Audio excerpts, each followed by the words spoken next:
ਉਹਦੇ ਰਕੇ ਲੱਗਦਾ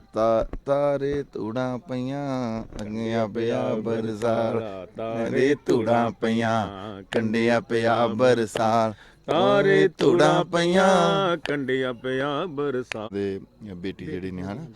ਉਹਨਾਂ ਨੇ ਮੈਨੂੰ ਕਿਹਾ ਕਿ ਤੁਸੀਂ ਡੋਗਰੀ ਗਾਓ ਗਾਣਾ ਤੇ ਮੇਰਾ ਤਾਂ ਵੈਸੇ ਹੀ ਮਨ ਸੀਗਾ ਕਿ ਡੋਗਰੀ ਉਹ ਵੀ ਮੈਨੂੰ ਅੱਛਾ ਲੱਗਿਆ ਕਿ ਉਹ ਡੋਗਰੀ ਨੂੰ ਇੱਕ ਸਟੈਪ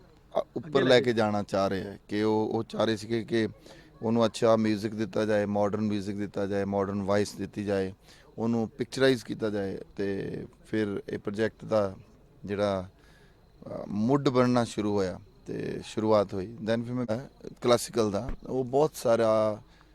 ਡੋਗਰੀ ਐਂਡ ਕਿਉਂਕਿ ਸਾਰੇ ਆਰਟਿਸਟ ਜਿਹੜੇ ਇਧਰੋਂ ਸਿਆਲਕੋਟ ਤੋਂ ਜਾਂ ਜਿਹੜੇ ਫਰੀਦਾ ਖਾਨਮ ਜੀ ਔਰ ਇਹ ਸਾਰੇ ਲੋਕ ਜਿਹੜੇ ਸੀ ਉਹ ਡੋਗਰੀ ਨੂੰ ਬਹੁਤ ਪਿਆਰ ਕਰਨ ਵਾਲੇ ਸੀ ਖਾਨ साहब गुलाम अली खान साहब बहुत अच्छी डोगरी गाते हैं प्रेमी जट जी उन्होंने नाल ਅਸੀਂ हमेशा बैठते हैं इसके लिए आप जो जम्मू के जो रीजनल यहाँ के सिंगर हैं यहाँ के जो छोटे छोटे ग्रुप्स हैं उनको क्या मैसेज दोगे कि डोगरी लैंग्वेज को किस तरह आगे लेके जाया जाए किस तरह अच्छे ट्रस्ट अच्छे कलाकारों के सामने साथ जुड़कर आगे लेकर जाया जाए क्या मैसेज दोगे जी अपनी भाषा ਜਿਹੜੀ ਹੈ ਤੁਹਾਡੀ ਜਿਹੜੀ ਬੋਲੀ ਹੈ ਮਾਂ ਬੋਲੀ ਹੈ ਉਹਨੂੰ ਬਹੁਤ ਪਿਆਰ ਕਰਨਾ ਚਾਹੀਦਾ ਜਿੱਦਾਂ ਮਾਂ ਨੂੰ ਪਿਆਰ ਕਰਨਾ ਚਾਹੀਦਾ ਉੱਦਾਂ ਮਾਂ ਬੋਲੀ ਨੂੰ ਬੜਾ ਪਿਆਰ ਕਰਨਾ ਚਾਹੀਦਾ ਤੇ ਉਹਨੂੰ ਪ੍ਰਮੋਟ ਵੀ ਕਰਨਾ ਚਾਹੀਦਾ ਉਹਨੂੰ ਬੋਲਣਾ ਚਾਹੀਦਾ ਉਹਦੇ ਵਿੱਚ ਫਖਰ ਮਹਿਸੂਸ ਕਰਨਾ ਚਾਹੀਦਾ ਜਦੋਂ ਅਸੀਂ ਪੰਜਾਬੀ ਜਾਂ ਡੋਗਰੀ ਜਾਂ ਕਸ਼ਮੀਰੀ ਜਾਂ ਅਵਧੀ ਜਾਂ ਹਰਿਆਣਵੀ ਕੋਈ ਵੀ ਜਿਹੜੀ ਬੋਲੀ ਹੈ ਬਾਕੀ ਵੀ ਬੋਲੀਆਂ ਸਿੱਖੋ ਇਹ ਨਹੀਂ ਕਿ ਬਾਕੀ ਬੋਲੀਆਂ ਨਹੀਂ ਸਿੱਖਣੀਆਂ ਪਰ ਆਪਣੀ ਬੋਲੀ ਨੂੰ ਬਹੁਤ ਪਿਆਰ ਕਰਨਾ ਚਾਹੀਦਾ ਔਰ ਕਦੀ ਨਹੀਂ ਸੋਚਣਾ ਚਾਹੀਦਾ ਕਿ ਰੀਜਨਲ ਹੈ ਤੇ ਥੋੜੇ ਜਿਹੇ ਲੋਕ ਸੁਣਦੇ ਆ ਇਹਦੇ ਨਾਲ ਕੋਈ ਫਰਕ ਨਹੀਂ ਪੈਂਦਾ ਤੁਸੀਂ ਯੂਰਪ ਕੰਟਰੀਜ਼ ਨੂੰ ਦੇਖੋ ਸਾਰੇ ਆਪਣੀ ਆਪਣੀ ਭਾਸ਼ਾ ਬੋਲਦੇ ਆ दूसरी भाषा ਨੂੰ एंटर भी नहीं होने देंगे अपने एरिए दे विच पंजाबी को जम्मू पहुंचते 70 साल लग गए मगर अब पंजाब के रेप्यूटेड सिंगर्स और एक्टर्स भी डोगरी में शो करने लगे हैं कुछ गाने गाने लगे हैं और शूटिंग भी जम्मू कश्मीर में शुरू हुई है हमारे साथ हैं पंजाबी के मशहूर सिंगर और कलाकार जसबीर जस्सी जिन्होंने अपने करीबन 28 साल के करियर में पहली बार कोई डोगरी गाना गाया है हालांकि उन्हें पूरा देश और दुनिया 1998 में आई उनकी एल्बम दिल लै गई कुड़ी गुजराती से जानती है मगर आज डोगरी का गाना गाना और उसके बाद जम्मू में आके शूटिंग करना कैसा अनुभव रहा उनसे बातचीत करते हैं हमारे साथ हैं खुद जसबीर जस्सी किस तरह महसूस होया तो कि फर्स्ट टाइम डोगरी गाना गाना क्योंकि लंबा करियर पंजाबी सीगा ਐਕਚੁਅਲੀ ਕੀ ਹੈ ਅਸੀਂ ਦੀਨਾਨਗਰ ਦੇ ਹਾਂ ਵੀਰਾ ਭਾਜੀ ਮੈਂ ਅਸੀਂ ਦੀਨਾਨਗਰ ਦਾ ਸਾਡਾ ਬੈਕਗ੍ਰਾਉਂਡ ਹੈਗਾ ਤੇ ਜਦੋਂ ਅਸੀਂ ਸ਼ੁਰੂਆਤ ਕੀਤੀ ਵੀਰੇ ਭਾਜੀ ਨੇ ਇਹਨਾਂ ਨੇ ਸ਼ੁਰੂ ਕਰਵਾਈ ਸੀ ਮੈਨੂੰ ਨਟਸ਼ਾਲਾ ਇੱਕ ਕਲੱਬ ਸੀਗੀ ਪਠਾਨਕੋਟ ਜਿੱਥੇ ਜੰਮੂ ਨਾਰਥ ਜ਼ੋਨ ਦਾ ਸਾਰੇ ਆਰਟਿਸਟ ਸੀਗੇ ਤੇ ਉਸ ਤੋਂ ਸ਼ੌਕ ਰਿਹਾ ਫਿਰ ਸਾਡੀ ਬੋਲੀ ਤਾਂ ਹੈਗੀ ਦੀਨਾਨਗਰ ਗੁਰਦਾਸਪੁਰ ਤੱਕ ਜਿਹੜੀ ਡੋਗਰੀ ਦਾ ਪ੍ਰਭਾਵ ਹੈਗਾ ਮੇਰੇ ਮਾਮੇ ਜਿਹੜੇ ਆ ਉਹ ਭਗਵਾਲ ਸੀਗੇ ਉਹ ਉਹਨਾਂ ਦੇ ਸਹੁਰੇ ਜਿਹੜੇ ਆ ਉਹ ਇੱਥੇ ਗਾਂਧੀ ਨਗਰ ਹੀ ਉਹਨਾਂ ਦਾ ਜਿਹੜਾ ਵਕੀਲ ਸਾਹਿਬ ਜਿਹੜੇ ਉਹਨਾਂ ਦੇ ਉੱਥੇ ਤੇ ਹਮੇਸ਼ਾ ਆਉਂਦੇ ਰਹਿੰਦੇ ਇਹਨਾਂ ਦੀਆਂ ਗੱਲਾਂ ਬਾਤਾਂ ਸੁਣਦੇ ਰਹਿੰਦੇ ਬੋਲੀ ਜਿਹੜੀ ਆ ਉਹ ਸੁਣਦੇ ਹਮੇਸ਼ਾ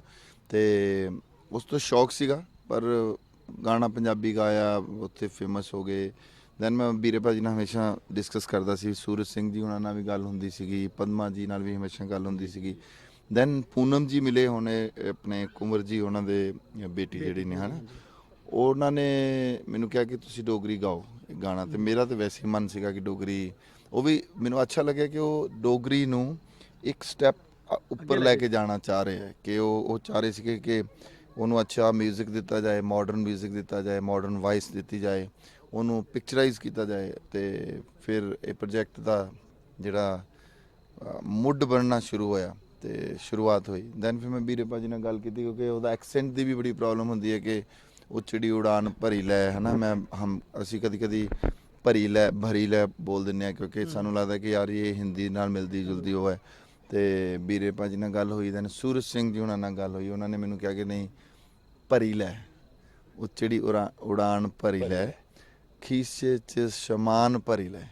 ਤੋ बस मैंने लगा अच्छा लगेगा लोगों को मतलब इतना लंबा करियर 28 साल का पंजाब में ही रहे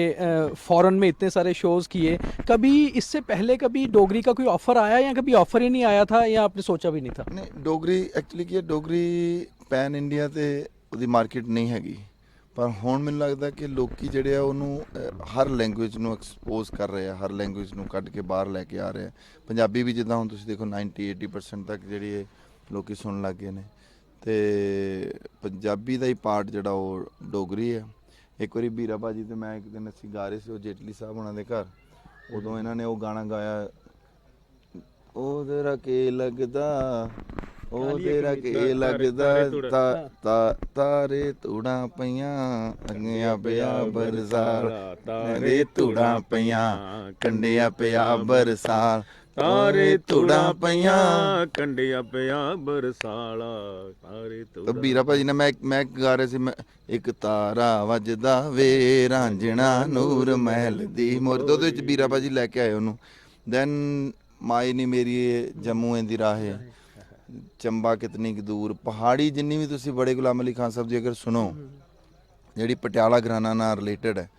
ਉਹ ਸਾਰੀ ਪਹਾੜੀ ਜਿਹੜੀ ਹੈ ਉਹ ਡੋਗਰੀ ਦੇ ਆਸ-ਪਾਸ ਘੁੰਮਦੀ ਹੈ। ਪਹਾੜੀ ਤੇ ਡੋਗਰੀ ਦੀ, ਪਹਾੜੀ ਰਾਗ ਦੀ ਗੱਲ ਕਰ ਰਿਹਾ ਮੈਂ, ਤੇ ਉਹਦੇ ਵਿੱਚ ਬਹੁਤ ਸਾਰੇ ਗਾਣੇ ਨੇ ਜਿਵੇਂ ਬੰਮਣਾ ਦੇ ਚੋਰੂਆ ਔਰ ਪਟਿਆਲਾ ਘਰਾਣਾ ਜਿਹੜਾ ਕਲਾਸੀਕਲ ਦਾ, ਉਹ ਬਹੁਤ ਸਾਰਾ ਡੋਗਰੀ ਐਂਡ ਕਿਉਂਕਿ ਸਾਰੇ ਆਰਟਿਸਟ ਜਿਹੜੇ ਇਧਰੋਂ ਸਿਆਲਕੋਟ ਤੋਂ ਜਾਂ ਜਿਹੜੇ ਫਰੀਦਾ ਖਾਨਮ ਜੀ ਔਰ ਇਹ ਸਾਰੇ ਲੋਕ ਜਿਹੜੇ ਸੀ ਉਹ ਡੋਗਰੀ ਨੂੰ ਬਹੁਤ ਪਿਆਰ ਕਰਨ ਵਾਲੇ ਸੀ। ਖਾਨ ਸਾਹਿਬ ਗੁਲਾਮ ਅਲੀ ਖਾਨ ਸਾਹਿਬ ਬਹੁਤ ਅੱਛੀ ਡੋਗਰੀ ਗਾਉਂਦੇ ਆ। ਪ੍ਰੇਮੀ ਜੱਟ ਜੀ ਉਹਨਾਂ ਨਾਲ ਅਸੀਂ ਹਮੇਸ਼ਾ ਬੈਠਦੇ ਹਾਂ। जसवीर जी तुसी बहुत चंद पंजाबी कलाकारां चो हो या उन्हीं में से हो आप जो क्लासिकल में भी गाते हैं, जिन्होंने सूफ़ी भी गाया है, जो बेसिक जो नव्स होती है संगीत की जिन्होंने उसको पकड़ा है और आज तक उसको कंटिन्यू किया है लंबे करियर में। आज की जो पंजाबी जो सिंगर आ रहे हैं वो उस चीज़ को शायद तो कंटिन्यू नहीं कर पा रहे, फेम ज़्यादा मिल रहा है, क्या कारण है? जो सोशल मीडिया है, ये सारी चीज़ें हैं। आई थिंक आजकल का जो रियाज है ना वो सोशल मीडिया का ही ज़्यादा रियाज है, मार्केटिंग का ज़्यादा रियाज है। जैसे पहले होता था कि पहाड़ी सीख लो या कहते थे भोपाली सीख लो, भैरवी सीख लो। आजकल क्या हो गया कि आजकल वो कहते हैं कि इंस्टाग्राम सीख लो, फेसबुक की टेक्निक सीख लो कि कैसे लोगों तक पहुंचते हैं, यूट्यूब की टेक्निक सीख लो, कैसे लोग जो हैं किस तरह की कोई चीज़ आप मतलब जुमले जो हैं उसको ज़्यादा मशहूर करना शुरू कर दिया जो मार्केटिंग। पुराने आपके जो कैटेगरी के जो सिंगर हैं, जो पुराने कलाकार हैं, वो आज भी व्यूवर्स पे नहीं गेम खेलते कि यार व्यूवर कितने हो गए। तो ये क्या ट्रेंड है व्यूवर्स के ट्रेंड की, व्यूवर से पॉपुलैरिटी मिलनी है? तो आप देखो ना, आप अगर आप माइकल जैक्सन के व्यूज़ देखोगे तो हमारे पंजाबी सिंगर जो हैं वो मतलब पूरे मतलब एक पंजाबी सिंगर के एक गाना जो है वो माइकल जैक्सन के पूरे गाने जो हैं वो उसमें आ जाएंगे। व्यूज़ से कुछ नहीं होता, व्यूज़ एक टेक्निक है, व्यूज़ जो है वो मार्केटिंग का एक सिस्टम है। व्यूज़ से अगर होता तो फिर लता जी तो बिल्कुल ख़त्म हो जाते, या मोहम्मद रफ़ी ख़त्म हो जाते, या बड़े गुलाम अली खान साहब ख़त्म हो जाते, या वो चीज़। व्यूज़ की बात नहीं है, बात तो कला की है सर। आजकल आपने देखा होगा कि कोई एक बंदा गांव में अच्छा गाता है ना तो उसको ही लोग दुनिया इतना पॉपुलर कर देती है एक दूसरे को, मतलब उसकी तो कोई मार्केटिंग नहीं होती। वो तो कोई एक बंदा जैसे सरदूल सिकंदर पाजी हैं, उनको मैंने एक बार लाइव किया था, आप देखना पता नहीं मिलियन बिलियन तक उसके व्यूज़ हैं, दुनिया पागल होगी उसको शेयर कर करके, कोई ऐसा बंदा नहीं है जिसने वो सुना नहीं है। तो उसमें कोई मार्केटिंग नहीं की, सिर्फ वो लोगों ने आर्ट के ज़रिए उठाया उसको। पॉपुलैरिटी फोकी फोकी वाली पॉपुलैरिटी एंड डेप्थ वाला जो एक आर्ट है उसमें बहुत ज़्यादा फ़र्क है। मार्केटिंग वाली जो गायकी है उसमें और आर्ट में जो है उसमें बहुत ज़्यादा फ़र्क है। उनको ज़रूरत नहीं पड़ती, बिल्कुल भी नहीं ज़रूरत पड़ती। गुरदास मान उनको क्या ज़रूरत है कि वो व्यूज़ के पीछे पड़ेंगे। उनकी जर्नी ऐसी है, उनको लोगों ने सुनना ही सुनना है। लता जी को आज सुनना ही सुनना, आशा जी ने कभी सोचा ही नहीं होगा कि वो ट्विटर भी देखें, या मतलब कोई और बंदा हो सकता है उनके आसपास वाला कोई ट्वीट कर देता होगा तो शायद में भी लोग सुनते होंगे या देखते होंगे। सो इसका कोई ज़्यादा संबंध है नहीं, कला के साथ कोई संबंध नहीं। आप एक बड़ा नाम हो पंजाबी कलाकारी में, आज आपने कुंवर वियोगी मेमोरियल ट्रस्ट के साथ जिस तरह ये गाना किया है और डोगरी में किया है, तो डोगरी में भी आपकी पॉपुलैरिटी और व्यूवरशिप बढ़ेगी। हालांकि पहले भी जम्मू के लोग आपको सुनते हैं क्योंकि पंजाबी काफ़ी सुनी जाती है जम्मू कश्मीर में। इसके लिए आप जो जम्मू के जो रीजनल यहाँ के सिंगर हैं, यहाँ के जो छोटे छोटे ग्रुप्स हैं, उनको क्या मैसेज दोगे कि डोगरी लैंग्वेज को किस तरह आगे लेके जाया जाए, किस तरह अच्छे ट्रस्ट, अच्छे कलाकारों के सामने साथ जुड़कर आगे लेकर जाया जाए, क्या मैसेज दोगे? जी अपनी भाषा जिहड़ी है, तुहाडी जिहड़ी बोली है, मां बोली है, ਉਹਨੂੰ ਬਹੁਤ ਪਿਆਰ ਕਰਨਾ ਚਾਹੀਦਾ। ਜਿੱਦਾਂ ਮਾਂ ਨੂੰ ਪਿਆਰ ਕਰਨਾ ਚਾਹੀਦਾ, ਉੱਦਾਂ ਮਾਂ ਬੋਲੀ ਨੂੰ ਬੜਾ ਪਿਆਰ ਕਰਨਾ ਚਾਹੀਦਾ ਤੇ ਉਹਨੂੰ ਪ੍ਰਮੋਟ ਵੀ ਕਰਨਾ ਚਾਹੀਦਾ, ਉਹਨੂੰ ਬੋਲਣਾ ਚਾਹੀਦਾ, ਉਹਦੇ ਵਿੱਚ ਫਖਰ ਮਹਿਸੂਸ ਕਰਨਾ ਚਾਹੀਦਾ। ਜਦੋਂ ਅਸੀਂ ਪੰਜਾਬੀ ਜਾਂ ਡੋਗਰੀ ਜਾਂ ਕਸ਼ਮੀਰੀ ਜਾਂ ਅਵਧੀ ਜਾਂ ਹਰਿਆਣਵੀ ਕੋਈ ਵੀ ਜਿਹੜੀ ਬੋਲੀ ਹੈ, ਬਾਕੀ ਵੀ ਬੋਲੀਆਂ ਸਿੱਖੋ, ਇਹ ਨਹੀਂ ਹੈ ਕਿ ਬਾਕੀ ਬੋਲੀਆਂ ਨਹੀਂ ਸਿੱਖਣੀਆਂ, ਪਰ ਆਪਣੀ ਬੋਲੀ ਨੂੰ ਬਹੁਤ ਪਿਆਰ ਕਰਨਾ ਚਾਹੀਦਾ। ਔਰ ਕਦੀ ਨਹੀਂ ਸੋਚਣਾ ਚਾਹੀਦਾ ਕਿ ਰੀਜਨਲ ਹੈ ਤੇ ਥੋੜ੍ਹੇ ਜਿਹੇ ਲੋਕ ਸੁਣਦੇ ਆ, ਇਹਦੇ ਨਾਲ ਕੋਈ ਫਰਕ ਨਹੀਂ ਪੈਂਦਾ। ਤੁਸੀਂ ਯੂਰਪ ਕੰਟਰੀਜ਼ ਨੂੰ ਦੇਖੋ, ਸਾਰੇ ਆਪਣੀ ਆਪਣੀ ਭਾਸ਼ਾ ਬੋਲਦੇ ਹੈ, ਦੂਸਰੀ ਭਾਸ਼ਾ ਨੂੰ ਐਂਟਰ ਵੀ ਨਹੀਂ ਹੋਣ ਦਿੰਦੇ ਆਪਣੇ ਏਰੀਏ ਦੇ ਵਿੱਚ। ਸੋ ਉਹ ਵੀ ਬਹੁਤ ਤਰੱਕੀ ਤੇ ਨੇ ਲੋਕ। ਮਤਲਬ ਅੱਜ ਜਰਮਨੀ ਜੋ ਹੈ, ਫਰਾਂਸ ਹੈ, ਸਪੇਨ ਹੈ ਜਾਂ ਕੋਈ ਵੀ ਜਿਹੜੇ ਲੋਕ ਨੇ ਆਪਣੀ ਆਪਣੀ ਬੋਲੀ ਬੋਲਦੇ ਹੈ, ਉਹ ਦੁਨੀਆ ਦੇ ਨਕਸ਼ੇ ਦੇ ਉੱਪਰ ਟੌਪ ਤੇ ਨੇ। ਉਹਨਾਂ ਨੂੰ ਕੋਈ ज़रूरत नहीं है, बाकी बोलियां सीखते रहो। ये तो एक माइंड दी ट्रेनिंग है जिन्नी भी आगे की क्या प्लानिंग है आपकी कि डोगरी के साथ या ट्रस्ट के साथ कोई और गाना करने की, कोई और शूट करने की? ਕਰਾਂਗੇ। ਹੁਣ ਤਾਂ ਸ਼ੁਰੂਆਤ ਹੋਈ ਹੈ। ਹੁਣ ਤਾਂ ਵੀਰਾ ਭਾਜੀ ਨਾਲ ਮੈਂ ਗੱਲ ਕਰ ਰਿਹਾ ਸੀਗਾ, ਅਸੀਂ ਹੋਰ ਵੀ ਜਿਵੇਂ ਅੱਜ ਉਹ ਭਾਖ ਸੁਣ ਰਹੇ ਸੀਗੇ ਤੇ ਉਹੋ ਜਿਹੀਆਂ ਚੀਜ਼ਾਂ ਜਿਹੜੀਆਂ ਮੈਂ ਉਹ ਬੜਾ ਅੱਛਾ ਇੱਕ ਗਾਣਾ ਗਾ ਰਹੇ ਸੀ, ਮੇਰਾ ਮਨ ਸੀ ਕਿ ਉਹਨਾਂ ਦੇ ਨਾਲ ਕੋਈ ਜੈਮ ਕੀਤਾ ਜਾਏ ਤੇ ਉਹਨਾਂ ਨੂੰ ਮਤਲਬ ਇਹ ਤਾਂ ਨਹੀਂ ਮੈਂ ਕਹਾਂਗਾ ਕਿ ਡੋਗਰੀ ਨੂੰ ਅਸੀਂ ਪ੍ਰਮੋਟ ਕਰ ਰਹੇ ਹਾਂ, ਬਟ ਡੋਗਰੀ ਦੇ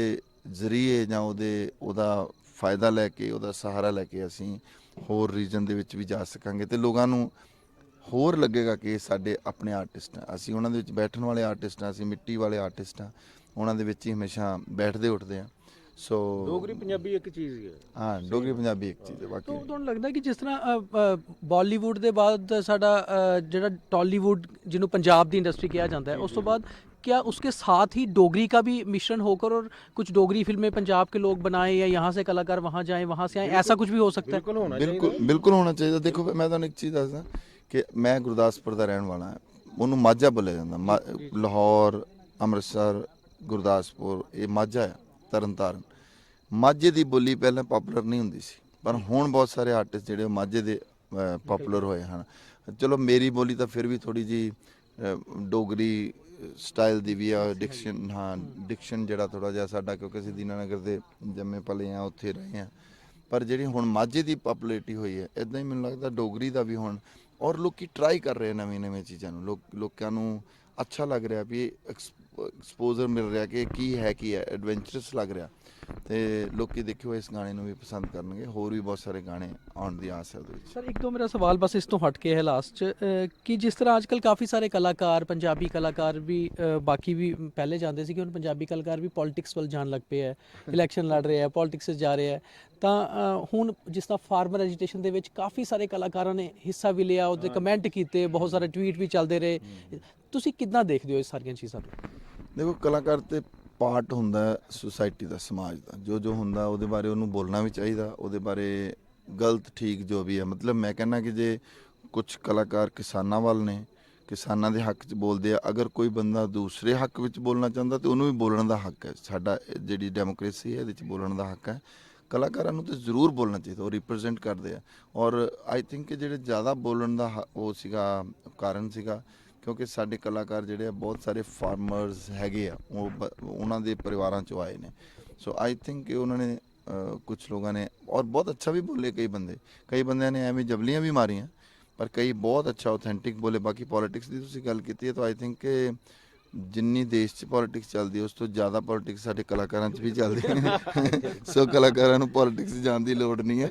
ਇੱਥੇ ਹੀ ਇੰਨੀ ਪੋਲਿਟਿਕਸ ਹੈ ਕਿ ਉਹਦੇ 'ਚੋਂ ਹੀ ਸੰਭਲ ਜਾਣ, ਆਪਣਿਆਂ ਤੋਂ ਬਚਦੇ ਸ਼ੁਕਰ ਮਨਾਈ ਜਾ। ਅੱਛਾ, ਸਨੀ ਦਿਓਲ ਜੀ ਦਾ ਕੀ ਫਿਊਚਰ ਹੈ? ਕਿਉਂਕਿ ਤੁਹਾਡੇ ਐਮਪੀ ਹੈਗੇ ਨੇ, ਕਿੱਦਾਂ ਦੇਖਦੇ ਹੋ? ਕਿਉਂਕਿ ਐਜੀਟੇਸ਼ਨ ਦੇ ਦੌਰਾਨ ਟੋਟਲੀ ਗਾਇਬ ਰਹੇ। ਹਾਂ, ਮੈਨੂੰ ਲੱਗਦਾ ਸਨੀ ਦਿਓਲ ਜੀ ਦਾ ਫਿਊਚਰ ਤਾਂ ਹੀ ਪਤਾ ਲੱਗੇਗਾ ਜੇ ਗੁਰਦਾਸਪੁਰ ਕਦੀ ਆਉਣਗੇ ਤਾਂ ਉਹਨਾਂ ਨੂੰ ਜ਼रूर पूछांगे। Thank you sir, it is really nice interview. ठीक है भाजी, थैंक यू। तो ये थे जसबीर जस्सी जिन्होंने डोगरी में पहला गाना शूट किया है और उनका कहना है कि डोगरी जो भाषा है वह अभी पंजाबी से अलग नहीं है और बहुत जल्द ही डोगरी और पंजाबी कलाकार मिलकर भी बहुत सारे अगले प्रोजेक्ट करने वाले हैं। दीपक खजूरिया, जम्मू।